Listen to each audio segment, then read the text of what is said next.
Welcome. In this video, I'll show you how to create a user in Salesforce. All right. Just go ahead and log into your Salesforce dashboard. Now, once you're in here, just go ahead and click on this cogwheel. All right. Besides the notification icon, just go ahead and click on it. Down here, you'll be able to find a company.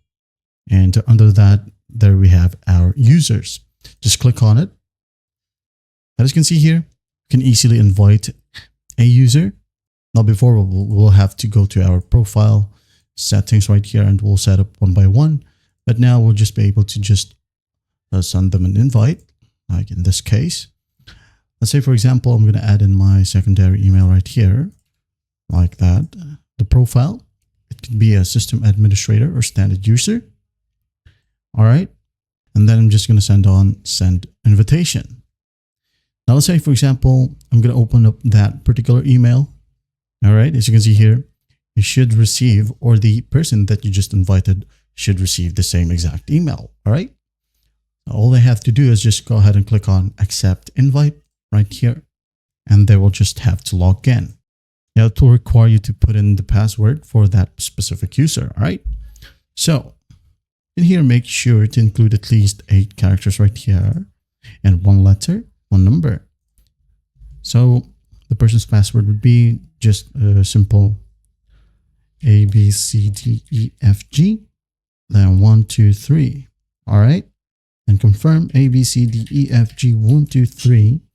Security question right here would be in what city you were born, maybe just like that. Then I'm going to hit on change password.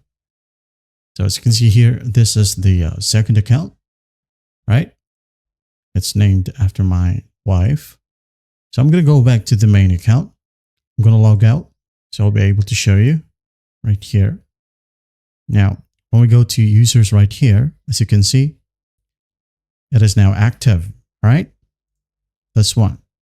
So I'm going to close this one and go to the profile and head over to settings right here. And then I'm just going to go ahead and use the quick find function. Then I'm typing in user, go to advanced user.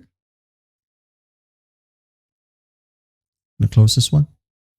Now I want to scroll down, and when we hit on edit assignments right here,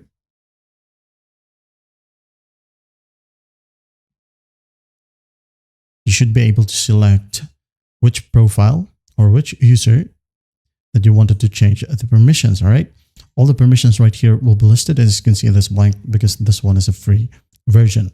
Just go ahead and click on one permission and click on add right here. It will move automatically. All right. Once done, don't forget to hit on save. That's basically how you do it. Well, I hope this video helps, and I'll see you in the next one.